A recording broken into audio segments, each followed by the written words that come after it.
She walked with her head down, clutching a plastic container filled with leftover food.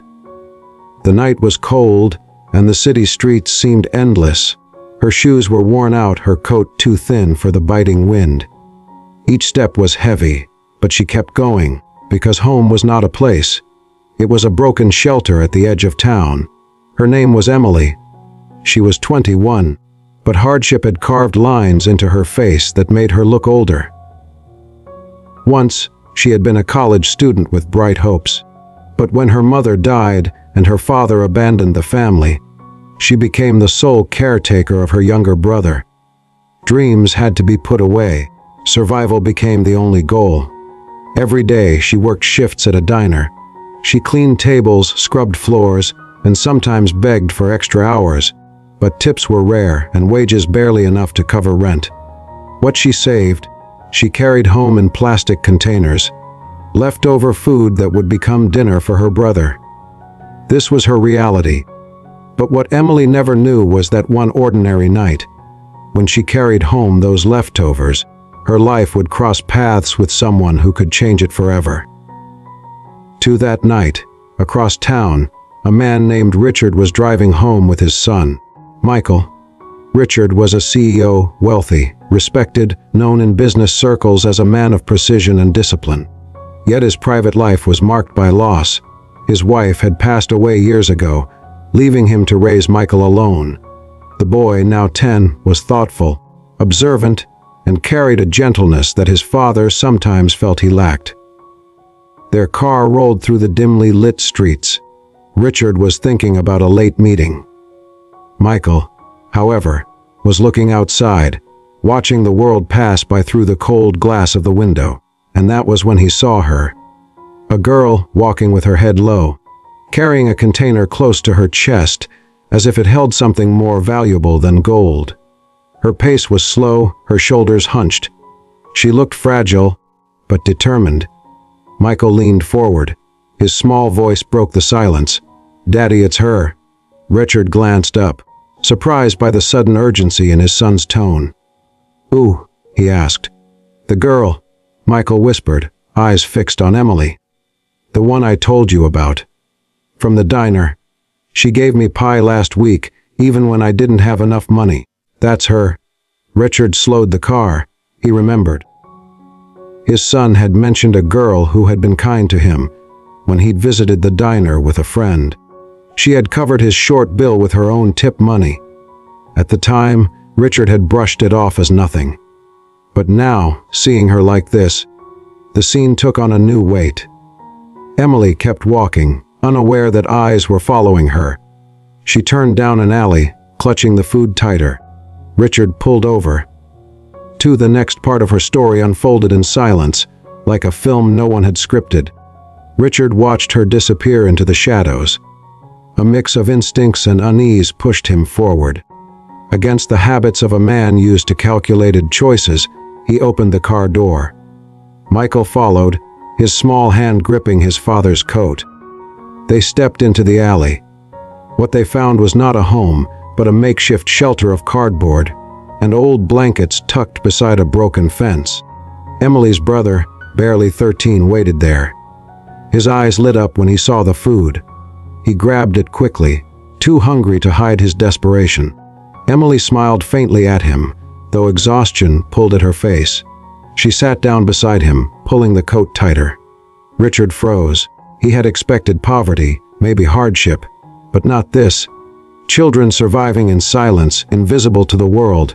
Michael whispered again, "Daddy, we have to help her." What came next was a clash between instinct and caution. Richard was a man used to contracts, not charity. He did not know how to step into the lives of strangers. But Michael's words pierced through his hesitation. He thought of his late wife, who had once told him that wealth meant nothing if it never touched another soul. That night, Richard made a decision. He approached them. Emily looked up, startled, clutching her brother protectively. Her eyes carried both fear and pride. She was not used to kindness, especially from strangers in expensive coats. Richard's words were simple. "You helped my son once. Now let me help you." Emily shook her head. Pride burned in her chest. She had endured so much already. She did not want pity. But Michael stepped closer, holding out his hand to her brother, who looked too thin for his age.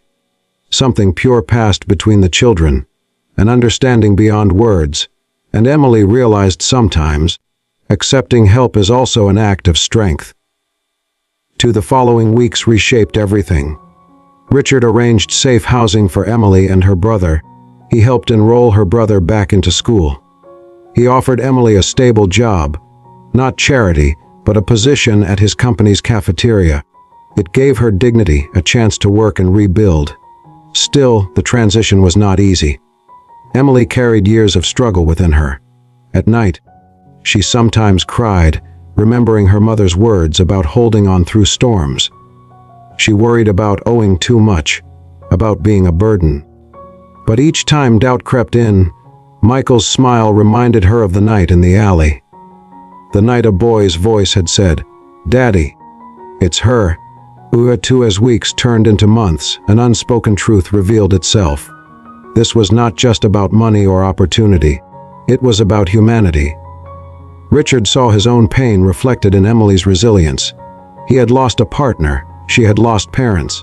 Both had been forced into roles they never chose: protector, provider, survivor.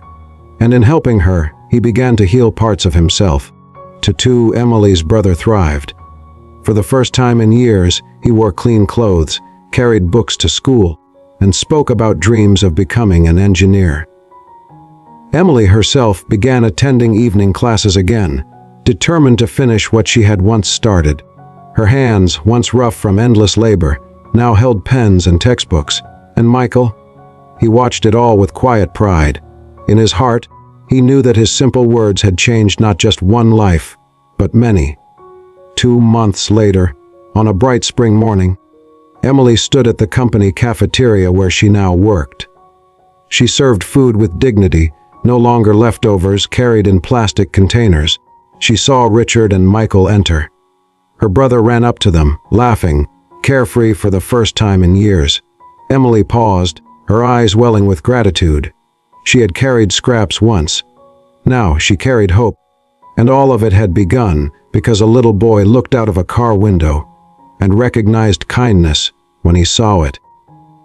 Life does not always give second chances, but sometimes one act of compassion becomes the thread that stitches broken lives back together. Emily never forgot the hunger, the cold, the nights of despair. But she also never forgot the moment Michael's voice cut through the silence of the city. "Daddy, it's her." Before we close this story, we'd love to hear your thoughts. What did this story mean to you? Please share your feelings in the comments below. In the end, Emily's story was not about wealth nor about survival alone. It was about recognition, the moment when one human being sees another, not as a shadow on the street, but as a soul worth saving. And sometimes, that recognition begins with the smallest of voices.